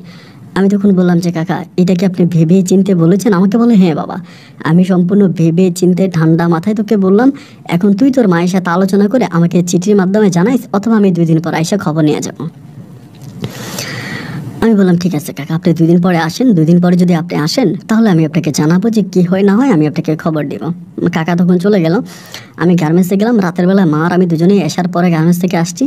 আসার পরে মা আমারে বলে কিরে তোর কাকা নাকি আসছিল? আমি বললাম হ্যাঁ কাকা তো আসছে, কাকা তো এসে এমন এক প্রস্তাব দিছে তুমি শুনলে তো অবাক হয়ে যাবা। আমার আমা বলে কী প্রস্তাব? আমি বললাম যে কাকা প্রস্তাব দিছে আমি যাতে জুইরে বিয়ে করি, আমি যাতে জুইকে বিয়ে করি তাহলে জুইয়ের জামাই হিসাবে কাকা আমাকে গ্রামে ঢুকতে দিবে। আমার মা বলে কি বলিস তুই? আমি বললাম হ্যাঁ। ও এখানে আরেকটা কথা আমি বলতে ভুলে গেছি, কাকা আমাকে এটাও বলছে যে আমার বাপের যে বিটা, প্রয়োজন আমার বাপের বিটা উনি আমাকে ছেড়ে দিবে, আমি আমার বাপের বিটায় ঘর বানিয়ে ওখানে থাকতেও পারবো যদি আমি জুইকে বিয়ে করি। শর্ত একটাই, জুইকে বিয়ে করা লাগবে। আমার মা তখন হাইসা হাইসা বলে যে এখন সে তার প্রতিবন্ধী মেয়েটাকে তোর কাছে বিয়ে দিতে পাগল হয়েছে। তার জুই যদিও প্রতিবন্ধী, কিন্তু মেয়ে হিসেবে আমার কাছে অনেক ভালো লাগছে। এই মেয়েটা অনেক ভালো, সে তার বাপের মতো না, তার বাপের মতো সকলখোর আর বেইমান না, ওর ভিতরে সুন্দর একটা মন আছে, এবং মেয়েটা আমার সাথে খুব ভালো করে চলাফেরা করে, আমার সাথে মিশে, মেয়েটাকে আমার ভালো লাগছে। এখন আমার তরফ থেকে যদি তুই আমাকে জিজ্ঞেস করিস তাহলে আমি বলবো তুই জুইকে বিয়ে কর। আমি বলবো জুইকে বিয়ে কর, কারণ জুই মেয়েটাকে আমার ভালো লাগছে, ব্যক্তিগতভাবে আমার অনেক ভালো লাগছে। এখন বাকিটা হচ্ছে তোর ইচ্ছা, তুই চাইলে জুইকে বিয়ে করতে পারিস এবং জুইকে নিয়ে সংসার কর, আমার কোনো আপত্তি নেই। আর তোর জুইকে বিয়ে করলে তোর বাপের বিটায় যাইতে পারবে, তোর দাদাদের কবরে যাইতে পারবে, এটা তো অনেক ভালো। আম্মা তখন এটা বললো, বলার পরে আমি তখন এখানে একটু স্তব্ধ হয়ে গেলাম, চিন্তা করলাম আমার কাকা এখন যে এটা করতেছে এটা আবার মাথায় কোন প্ল্যানিং নিয়ে করতেছে, নিজের মেয়েটাকে আমার ঘাড়ে দিয়ে দিচ্ছে, এটা আবার কী ধরনের প্ল্যানিং। তাই না, আমি পরের দিন আবার আম্মা গার্মেন্টসে গেলো, আমিও গার্মেন্টসে গেলাম। আমি যখন আম্মার গার্মেন্টসে জিজ্ঞেস করলাম যে আম্মা, জুই আবার আমাদের সাথে কোনো বেইমানি করবে না তো? কাকা আমাদের সাথে বেইমানি করতেই পারে, কিন্তু জুই বেইমানি করবে না তো? আমার মা বলে আমি তোকে এটা নিশ্চিত করে বলতে পারি যে জুই মেয়েটা কখনোই তোর সাথে কোনো বেইমানি করবে না, আমাদের সাথে এই মেয়েটা কোনো বেইমানি করবে না। আমি ছোটোবেলা থেকে জুইকে দেখে আসছি, জুই যেরকম আমাদের আরশি একই রকম, আমার মেয়েটা আমার কাছে যেমন, জুই আমার কাছে তেমনই। জুই আমার সাথে বাবা কোনো বেইমানি করবে না, আমি তোকে এটা নিশ্চিত করে বলতে পারি। তারপরে বিষয়টা নিয়ে অনেক চিন্তা ভাবনা করলাম যে কাকা আবার কোন দিক দিয়ে ফাঁসায় দেয়, কাকার তো কোনো গ্যারান্টি নেই কোন দিক দিয়ে আমার ফাঁসায় দেয়। দেন চিন্তা ভাবনা করতে করতে ভাবলাম যে ঠিক আছে আমি তাহলে জুইরে বিয়ে করবো। এর 3 দিন পরে কাকা তখন আবারও খবর নেওয়ার জন্য আমাদের বাসায় আসছে। আসার পর আমি তখন কাকারে বললাম যে কাকা ঠিক আছে, আমি আম্মার সাথে আলোচনা করছি, আম্মা রাজি আছে, তাইলে এই বিয়েটা কিভাবে হবে, কিভাবে বিয়ে হবে, কোথায় হবে, কোন জায়গায় হবে, কীভাবে হবে আপনি বলেন। কাকা বলে যে ঠিক আছে সমস্যা নাই, তুই যদি বিয়ে করার জন্য রাজি থাকিস আমি জুইকে আর জুইয়ের মাকে নিয়ে জুইকে সাজে আমি এখানে নিয়ে আসবো, এখানে বিয়ে হবে এবং একটা ডেটে আমি তখন গ্রামবাসীকে আস্তে আস্তে জানাবো, পরে গ্রামবাসীর উদ্যোগে আমি তোকে বাড়িতে নিয়ে যাবো, হুট করে তো আর নিতে পারবো না। আমি বললাম ঠিক আছে। এরপরে কাকা তখন আবারও চলে গেল। গিয়ে 3 দিন পরে আমার কাকি সহ আমার কাকা তো বোনকে নিয়ে আমার কাকা তখন এরই মাঝে জুইকে আবার রাজি করে ফেলে। কেমনে কেমনে জুইকে রাজি করে এটা কাকেই ভালো জানে। জুইকে রাজি করে তখন জুইকে নিয়ে তখন আসে আমাদের বাসায়। আসার পরে একেবারে পারিবারিকভাবে ছোট্ট কাবিনে, মাত্র 1 লক্ষ টাকার কাবিন। আমিও বলেছি কাবিন কম দিতে হবে, কারণ আমার কাকার হয়তো বিশ্বাস নাই কোন আবার কোন ফেসে আমার ফালাই দেয়। এই জন্য কাবিনে 1 লাখ, আমার কাকাও বলছে কাবিনে 1 লাখ টাকায়। তো 1 লাখ টাকা কাবিনে আমি তখন আমার চাচাতো বোন জুইকে, কাকাতো বোন জুইকে আমি তখন বিয়ে করি। বিয়ে করার পর আমাদের মাঝে ওই রাতে বাসরও হয়। আমার কাকা আমাদের বাসরের ব্যবস্থা করে, আমরা আমাদের রুমে আমার বাসর হয়। বাসরের পরের দিন আমার কাকা এবং কাকি তখন জুইকে নিয়ে গ্রামে চলে যায়। সত্যিকার অর্থে কিন্তু জুইকে তারা আসলে বিয়ে দিতে পারতেছিল না। জুইয়ের বিয়ের বয়স কিন্তু পেরিয়ে যাচ্ছিল, ওর অনেক বয়স হয়ে গেছে, বিয়ে হয়ে যাচ্ছে না, বিয়ের বয়সটা পেরিয়ে যাচ্ছে। তো যার জন্য আমার ঘরে মেয়েটাকে দিল। তো দিলেও সমস্যা নেই, আমার তো একটা স্বার্থ আছে, আমি আমার বাপের ভিটায় যাইতে পারবো। তা এরপরে কাকা তখন আস্তে আস্তে করে জুইকে নিয়ে গ্রামে গেল। গ্রামে যাওয়ার পরে 1জন 2জন করে গ্রামের চেয়ারম্যান মেম্বারকে আস্তে আস্তে করে বিষয়টা জানাইতেছে সবাইকে যে আমার মেয়েতে এরকম একটা ঘটনা ঘটে বসছে, এখন কি করা যায়। আমি তো এটার কোনো সমাধান খুঁজে পাই না। তখন গ্রামের মানুষও কিন্তু এটা প্রশ্রয় দেয় না। কাকারে বলে যে না, মেয়ের সাথে ছেলের সারাসারি করে ফেল, এরপরে তুমি এই মেয়েরই নিয়ে তুই গ্রামে আসিস না, কারণ তোর বাতিজে যেরকম ঘটনা ঘটাইছে এরপরে তো মেনে নেওয়া যায় না। তো এমন করে প্রায় 7-8 দিন কেটে গেল। কাকাও আমাদের বাসায় আসতেছে, বলে আমি চেয়ারম্যানের কাছে গেলাম, মেম্বারের কাছে গেলাম, কাউরে রাজি করাইতে পারি না। সবাই খালি একটা কথাই বলে যে তুই এরকম একটা ঘটনা ঘটাইছিস, এরপরে তো কার গ্রামের ভিতরে জায়গা দেওয়া যাবে না, গ্রামের মানুষ খারাপ হয়ে যাবে, গ্রামের মানুষ নষ্ট হয়ে যাবে, এটা কখনোই সম্ভব না, এরকম করে সবাই বলতেছে। আমি এখন কি করব। আমি বললাম কাকা আপনিই জানেন আপনি কেমনি আমার গ্রামের ভিতরে ঢুকাইবেন, আপনার তো আমারে বলছেন যে আমি জুইরে বিয়ে করলে গ্রামে যেতে পারবো, তো আমি তো জুইকে বিয়েই করলাম, এখন তো এটা আপনার চিন্তা ভাবনা। এরকম করে 4-5 দিন পরে একদিন কাকা রাতের বেলা আমাদের বাসায় চলে আসছে। রাতের বেলা এসে রাতটা আমাদের বাসায় থাকলো, জুইকে সহ নিয়ে আসছে। রাতে থাকলো, থেকে সকালবেলা আমারে বলতেছে চল গ্রামে চল। আমি বললাম গ্রামে যাব, মানুষ মারবে না তো? আমার কাকা বলে না, তোরে আরে তুই আমি এবং আর তোর আম্মা, আমরা 3জনে মিলা 4জনে মিলা তখন ডিরেক্টলি যাবো হচ্ছে চেয়ারম্যানের বাড়িতে। চেয়ারম্যানের বাড়িতে যাব, তুই গিয়ে চেয়ারম্যানের পা চেপে ধরবি। জুইকেও বললো যে জুই তুইও চেয়ারম্যানের পা চেপে ধরবি। তোরা 2জনে গিয়ে চেয়ারম্যানের পা চেপে ধরে কান্নাকাটি শুরু করবে যে যাতে তোদেরকে গ্রামে ঢুকায়, এবং চেয়ারম্যান যদি থাকে তাহলে তোদেরকে গ্রামে ঢুকাইতে পারবে। এই কথা বলে পরের দিন সকালবেলা আমার কাকা তখন আমাকে, আমার মাকে এবং জুইকে নিয়ে তখন চেয়ারম্যানের বাড়িতে ডিরেক্টলি চলে গেল গ্রামে। চেয়ারম্যানের বাড়িতে গেল। যাওয়ার পরে চেয়ারম্যান তখন সকালবেলা তার যে আছে ওইখানে বসে আছে, যেখানে সে মানুষের সেবা যত্ন করে বা মানুষ আসে। তখন এখন তো চেয়ারম্যান অফিস আছে, তখন তো চেয়ারম্যান অফিস ছিল না, মানে বাড়ির ভিতরে চেয়ারম্যান বসার একটা ছোট ঘর ছিল, ওইখানে মানুষ তার অভিযোগ নিয়ে যাইতো। চেয়ারম্যান সে অভিযোগের প্রেক্ষিতে মানুষকে সহযোগিতা করতো। তো এখানে অনেক মানুষই থাকে। সকালবেলা প্রায় 11টার দিকে আমরা ওইখানে যাই। গেলে পরে কাকা তো আগেই শিখাই দেয়, আমি আর জুই গিয়ে কাকার পা চেপে ধরে, মানে চেয়ারম্যানের পা চেপে ধরে কান্নাকাটি করে যে আপনি চেয়ারম্যান মানুষ, আমরা অন্যায় করছি, অপরাধ করছি, আমাদেরকে গ্রামে ঢোকার ব্যবস্থা করে দেন। আমার কাকাও তখন বলে যে চেয়ারম্যান সাহেব, আর আমার ছেলে মেয়েগুলোর দিকে তাকে আমার ভাতিজা তো পাগল অবস্থায়, যা করার পাগল অবস্থায় করছে, ওরা তো জিনেরা পাগল বানাই দিছে, আল্লাহ সব কিছু আপনার কাছে অনুরোধ করে আপনি এদেরকে ঢুকানোর ব্যবস্থা করেন, আপনার কাছে আমি সহ অনুরোধ করতেছি। এই বলে কাকাও তখন খুব কান্নাকাটি করে। আমার মা তো সাথে দাঁড়িয়ে আছে। একবার যা চেয়ারম্যান তখন বললো যে তোরা যে কী ঝামেলা করিস, এখন তারা বলতে পারবো না, ঠিক আছে কালকে সকালবেলা তাদেরকে নিয়ে বাড়িতে আসিস, আমিও গ্রামের সবাইকে ডাকবো, ডাইকে দেখি গ্রামের মানুষকে দিয়ে কী করা যায়, তোদের বাড়িতেই আসিস আগামী দিন সকালবেলা। এখন ওদেরকে নিয়ে বাড়িতে যাইস না, তাহলে গ্রামের মানুষ কিন্তু ওদেরকে মারবে, পরে কিন্তু আমি কোনো বিচার করতে পারবো না। কাকার কথা মতো, চেয়ারম্যানের কথা মতো দেন আমি, আমার মা আর জুই তখন পুনরায় আবার চলে গেলাম চট্টগ্রামের বাসায়। কাকা তখন বাড়িতে গেছে। চট্টগ্রামের বাসায় গেলাম এবং পরের দিন সকালবেলা আমি, জুই এবং মা আমরা 3জনে আবারও বাড়িতে আসলাম। সকালবেলা ভোরে ভোরে আসলাম। আসার পর দেখলাম যে আস্তে আস্তে চেয়ারম্যান আসলো, মেম্বার আসলো, গ্রামের মানুষজন বসলো। কাকা সবাইকে বসায় একটা বৈঠকখানে একটা উঠানের মতো বানাইলো। উঠানে সবাই মিলে বসলো। বসার পরে সবাই আমরা ডাক দিলাম। আমি তখন আসলাম। আসার পরে চেয়ারম্যান ধমকাধমকি করতে আসছে যে বেয়াদব তুই এমন ঘটনা কীভাবে ঘটাইলি, পৃথিবীর ইতিহাসে তো এরকম ঘটনা কখনো ঘটে নাই, এবং তুই একজন কোরআনে হাফেজ হয়ে কীভাবে নিজের আপন বোনকে বিয়ে করে ফেললি, এটা তো পৃথিবীর ইতিহাসে বিরল একটা ঘটনা, তা এটা তুই ঠিক করিস নাই। এবার সবাই বলে যে ঠিক আছে মাফ করে দেন, ও যা অন্যায় করছে এখন ওর তো আর এগুলা বলে লাভ নাই। মানে চেয়ারম্যান আগে সবাইকে জানা রাখে, সবাই তখন বিষয়টা খুব মানে মায়ার নজরে দেখে, যেহেতু আমি জুইকে বিয়ে করছি, ওদের গ্রামের মেয়ে জুইকে বিয়ে করে ফেলছি, তো বলে ঠিক আছে এরকম ঘটনা যাতে না ঘটে ওদেরকে সাবধান করতে। চেয়ারম্যান তখন বলে যে এই ধরনের ঘটনা আর কখনো ঘটবে না। তো আমি তখন বললাম যে দেখেন এটা তো আমি পাগলামি করে করছি, এখন আমি আমার আপন বোনকে বিয়ে করছি, এটা আমি ইচ্ছে করে করি নাই। পরে বলে ঠিক আছে তোমরা থাকো, ভালো করে থাকো, তোমরা ভালো থাকলে আমরা ভালো থাকি। প্রায় 20-25 মিনিটের ভিতরে এটা সমাধান। অ্যান্ড 20-25 মিনিট পরে সবাই তখন চলে গেছে। চলে যাওয়ার পরে আমার কাকা তখন আমাদেরকে পুনরায় আমাদের যে ঘরটা ছিল ওই ঘর বিটাটা আবারও বানাই দিছে।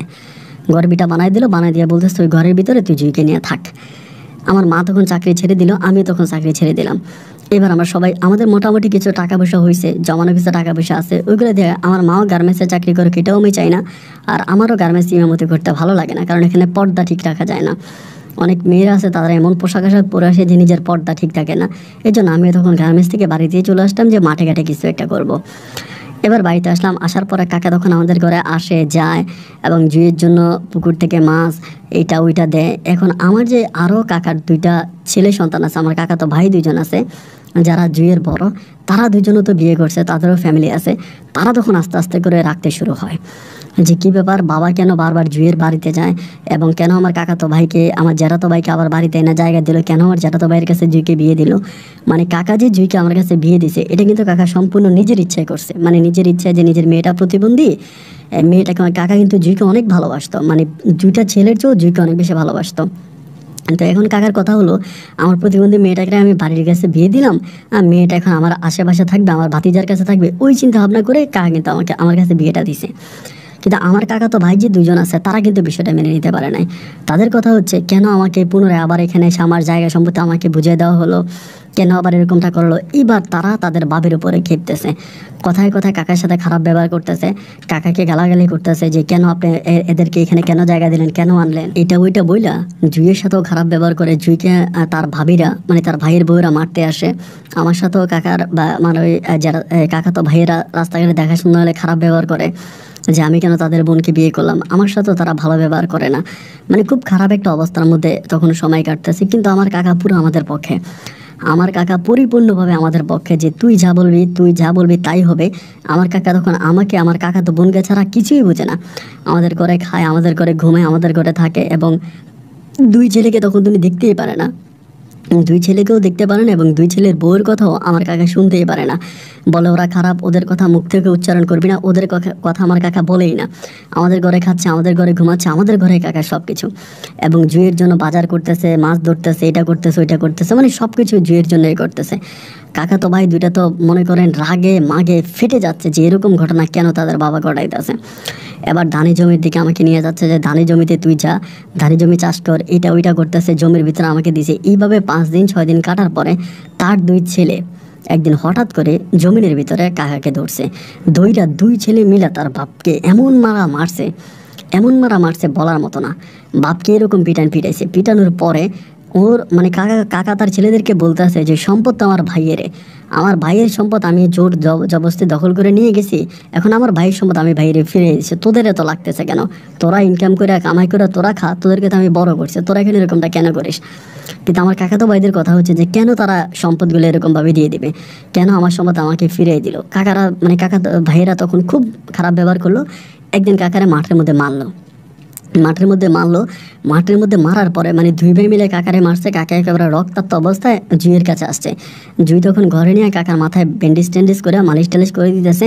কাকা তখন কাঁদতে সব কিছু স্বীকার করে, কাঁদতে বলে যে এই 2টা অমানুষ সন্তানের জন্য আমি কি না করছি, আমার ভাতিজিরে বিয়ে করাই দিছি, আমি জিন চালান করছি। এই যে আমার মা এতদিন যা কিছু বলেছে, কাকা সব কিছু কান্না করতে অকপটে স্বীকার করে যাচ্ছে যে ভাতিজা তুই আমার মাফ করে দে, আমি তোর তোরে গ্রামে কলঙ্কিত করার জন্য আমি এই কাজটা করছি। আমি অমুক হুজুরের কাছ থেকে পানি পরা আনছি, তাবিজ পরা আনছি, তোদেরকে মাংস পরা খাওয়াইয়া তোর ওই জিন তোর উপরে শোয়ার করাইছি। মানে আমার মা আমাকে যা কিছু বলেছিল, কবিরাজ যা কিছু বলেছিল, কাকা সমস্ত কিছু স্বীকার করে। কিন্তু এখন আর স্বীকার করে তো লাভ নাই, যা হবার তো তা হয়ে গেছে। কিন্তু আমার কাকা তো ভাইরে এরকম করে কাকারে রাস্তাঘাটে পাইলে মারে, দৌড়ায়। এমন করে কাকা একটা সময় প্রচণ্ড রকমের রেগে গেল তার সন্তানদের উপরে। রেগে জুইকে বললো যে জুই, আমার যে জায়গা সম্পত্তি আছে আমি সব কিছু তোর জামাইয়ের নামে আর তোর নামে লিখে দেবো। যেই দুই সন্তান, কুলাঙ্গার সন্তান আমাকে মারতে পারছে, আমার গায়ে হাত তুলতে পারছে, আমাকে অত্যাচার করতে পারছে, অবিচার করতে পারছে, মানুষের সামনে আমাকে কুকুরের মতো পিটাইছে, আমার এই দুই সন্তানকে আমি বাড়ি থেকে বের করে দিব। দুই সন্তানকে বাড়ি থেকে বের করে দিব, এই দুই সন্তানকে আমি বাড়িতে রাখবো না। আমি তখন বলে, কাকা এসব করার কোনো প্রয়োজন নেই, আপনি আমাদের ঘরে আছেন, আমাদের ঘরে খাবার খান, থাকেন, এরকম পাগলামি আপনার করতে হবে না। আপনার সন্তান বলেন, না আমার সন্তান আমার গায়ে হাত তুলছে, এটার প্রতিশোধ আমি নিব। তারা আমার বাপের ভিটায় থাইকা আমার গায়ে হাত তুললো, আমি তো এমন সন্তান চাই না। এমন সন্তান আমার বাপের ভিটায় থাকলে আমি কবরে গিয়েও কষ্ট পাবো। কাকা তখন পাগল হয়ে গেল আমার নামে সম্পদ লিখে দেওয়ার জন্য। একইভাবে কাকা তখন পাগল হয়ে, আমি যখন রাজি হই না তখন জুইরে নিয়ে জুইয়ের নামে তার সমস্ত সম্পদ তিনি লিখে দিল। জুইরে নিয়ে রেজিস্ট্রি অফিসে গেল, হাকিমের কাছে গেল, গিয়া তার স্থাবর যত সম্পত্তি আছে সব জুইয়ের নামে লিখে দিছে।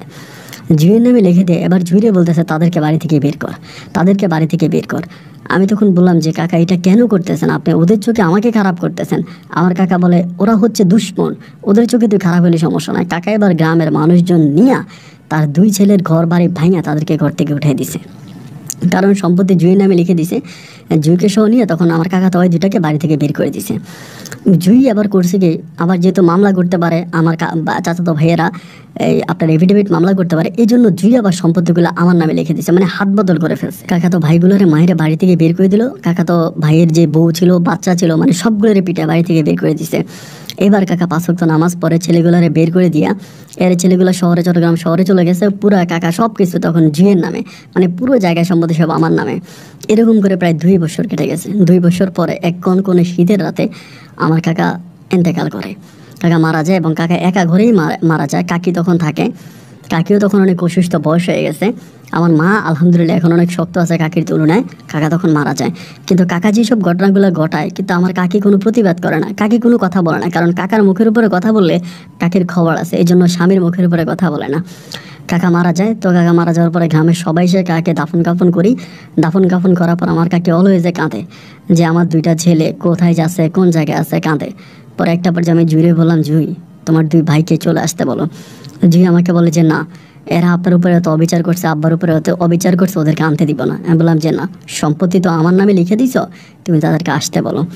পরে আমি চট্টগ্রামের শহরে গিয়ে আমার মানে আমার বউয়ের বড় 2 ভাই আর কি, আমার কাকাতো ভাই, 2 কাকাতো ভাইকে আমি চট্টগ্রাম শহরে খুঁজে বের করি। একজন হচ্ছে পেশায় হচ্ছে আপনার গাড়ি চালাইতো, এবং আরেকজন হচ্ছে অন্য একটা কারখানা চাকরি করতো।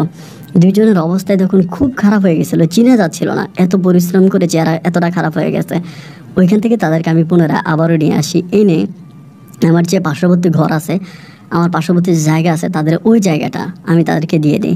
এবং একটা পর্যায়ে আমার ঘরে 2টা পুত্র সন্তান হয় জুইয়ের। 2টা পুত্র সন্তান হওয়ার পর আমি চিন্তা করি, কখন আমি মারা যাই, আমার তো কোনো ঠিক নেই। আমি যদি মারা যাই তাহলে আমার ছেলেরা তো আর আমার ওই কাকাতো ভাইদেরকে এখানে থাকতে দিবে না, তারা তো আর থাকতে দিবে না। একটা পর্যায়ে আমি তখন আমার ওই কাকাতো 2 ভাইকে নিয়ে আপনার রেজিস্ট্রি অফিসে গিয়ে সমবন্টন অনুযায়ী সম্পত্তি ভাগ করে দিছি। মানে আমার কাকার সম্পত্তি টোটাল 2 ভাগ করছি, 2 ভাগ করে আমার বউয়ের যেটা আছে, আমার বউয়েরটা রাইখা বাকি সম্পদগুলো আমি তখন আমার কাকাতো 2 ভাইয়ের নামে লিখে দিছি। তো 2 ভাইয়ের নামে লিখে দিছি। 2 ভাই এখন আলহামদুলিল্লাহ তাদের সন্তানাদি নিয়ে, তাদেরও ছেলে মেয়ে এখন অনেক বড় হয়ে গেছে, বিয়ে শাদী দিয়ে দিছে, তারাও অনেক বয়স হয়েছে, আমারও এখন মোটামুটি অনেক বয়স হয়েছে, আমিও প্রায় মৃত্যুর পথযাত্রী। তো এই পর্যায়ে এসে আমার মা কিন্তু আমাকে বলতো যে, দেখ তোর কাকাতো ভাইরা কিন্তু তোর সাথে বেইমানি করতে পারে, কিন্তু আমার কাকাতো ভাইরা আমার সাথে বেইমানি করে নাই। আমি তাদেরকে সম্পদ লিখে দিয়েছি, তারা এখন তাদের মতো করে তাদের 2টা ফ্যামিলি নিয়ে তারা ভালো আছে। আমিও আমার বউ জুইকে নিয়ে, আমার 2টা ছেলে সন্তান আছে, কোনো মেয়ে হয় নাই, 2টা ছেলেকে নিয়ে আমি আলহামদুলিল্লাহ ভালো আছে। আমার আম্মা ইন্তেকাল করেছে, আমার শাশুড়ি মানে আমার কাকিমা তিনিও ইন্তেকাল করেছে। এখন আমাদের পরিবারটা মোটামুটি ভালো। আমার 2টা ছেলে আছে, বড় ছেলেটাকে কোরআনে হাফেজ বানাইছে, এবং ছোটো ছেলেটা আরও আমি হাফিজে পড়াচ্ছি। আপন ভাই, আমি আপনার গল্পগুলো শুনে ভালো লাগে, এবং সেই ভালো লাগা থেকে আমার জীবনের এই মর্মান্তিক ঘটনাগুলো আপনার সাথে শেয়ার করা। আমি বয়স্ক মানুষ, জানি না আমার গল্প আপনি প্রচার করবেন কিনা। যদি আপনি আমার গল্প প্রচার করেন তাহলে দুষ্ট জিনের ফাঁদে পড়ে যে দুনিয়ার মানুষ কতটা খারাপ হয়ে যেতে পারে, খারাপ পথে চলে যেতে পারে, তারা অন্তত একটু সতর্ক হবে। হুটহাট করে মানুষ কোনো সিদ্ধান্ত নেবে না। তো আমার উপরে যখন জিনটা চালান করা হয়, আমি একজন কোরআনে হাফেজ হওয়ার পরেও আমি নিজের বিবেককে চিন্তা ভাবনা না করে আমি আমার আপন বোনকে বিয়ে করে ফেলি। অন্তত কেউ এই ভুলটা করবে না যদি গল্পটা শুনে আর কি। আপনি গল্পটা প্রচার করবেন, আমার এই বৃদ্ধ আপনার বাবার বয়সী হবো আমি, আমার অনুরোধটা রাখবেন। ভালো থাকবেন। আসসালামু আলাইকুম।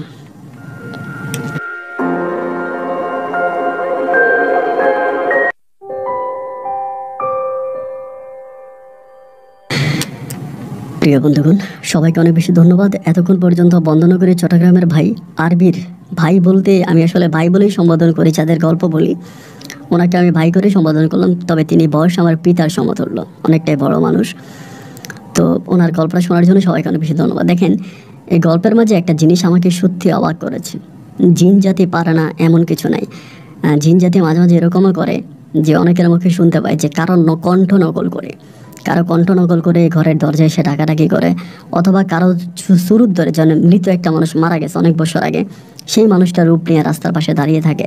তো জিন জাতি পারে না এরকম কোনো কাজ নেই। তবে জিনের এই কাজটা আমাকে বিরলভাবে অবাক করে দিয়েছে, যে স্বপ্নে এসে হুজুর সেজে একটা মানুষের মস্তিষ্ক চেঞ্জ করে দেওয়া, একটা মানুষের বিবেককে চেঞ্জ করে দেওয়া। একজন কোরআনে হাফেজ আরবি তার নিজের আপন বোনকে বিয়ে করে ফেলে শুধুমাত্র জিনের প্রলোভনায় পড়ে। শুধুমাত্র জিন তাকে এমন কিছু জিনিস দেখিয়েছে স্বপ্নের মধ্যে, যেটা দেখার পরে সে আর নিজেকে ধরে রাখতে পারেনি। আমি শুনেছিলাম যে এক পর্যায়ে নাকি, আমি তো আসলে কোনো ইসলামিক টাইটেল কোনো মাওলানা না, বাট মানুষের মুখে শোনা বা আপনাদের অনেক কমেন্টের মধ্যে পাওয়া, যে কোনো এক সময় নাকি দরজাল দুনিয়াতে আসবে, দরজালের এক হাতে থাকবে জান্নাত আর এক হাতে জাহান্নাম। আপনাকে জিজ্ঞেস করা হবে যে তোমার রবকে। আপনি যদি বলেন আল্লাহ, আপনার রব তাহলে একটা কূপ দিয়ে আপনাকে দুই টুকরো করে আপনাকে সবার সামনে জাহান্নামে ফেলে দেবে। এবং আপনি যদি বলেন যে না আমার রব তুমি, আমি তোমাকে মানি, তাহলে আপনাকে ধরে আদর করে আপনাকে জান্নাতে নিয়ে যাবে, সবার সামনে আপনি জান্নাতে যাবেন। আদত আপনি কিন্তু জান্নাতে যাচ্ছেন না, যেটা আপনি চোখে দেখছেন যে জান্নাতে যাচ্ছেন, আপনি কিন্তু জাহান্নামে যাচ্ছেন। আর যাকে দুই টুকরো করে কেটে জাহান্নামে দেওয়া হচ্ছে সে কিন্তু জাহান্নামে যাচ্ছে না, সে কিন্তু জান্নাতে চলে যাচ্ছে। তো চোখের সামনে এই ঘটনাটা ঘটবে, দরজাল যখন দুনিয়াতে আসবে। এটা মানুষের মুখে শোনা কথা, আমি আদত জানি না এটার কোরআনে কতটুকু সত্যতা আছে এটার। তো ওই ঘটনাটার সাথে এই ঘটনাটা অনেক মিল হয়ে গেল, যে এই জন্য জিনের উপক্রম বা হুটহাট করে কোনো কিছু স্বপ্নে দেখে, অনেকেই হয়তো স্বপ্নে দেখে যে 100 জন অমুককে খাওয়াইতে হবে। ওই দিন আমি কিছুদিন আগে দেখলাম যে কোন মাজারে সিন্নি দিতে হবে, স্বপ্নে দেখাইছে ওই মাজারে চলে গেছে সিন্নি দেওয়ার জন্য। স্বপ্নের সব বিষয়গুলোকে বাস্তবে রূপ দিতে নাই। এই গল্পটাই আমি আপনাদেরকে অতটুকুই বোঝানোর চেষ্টা করছি।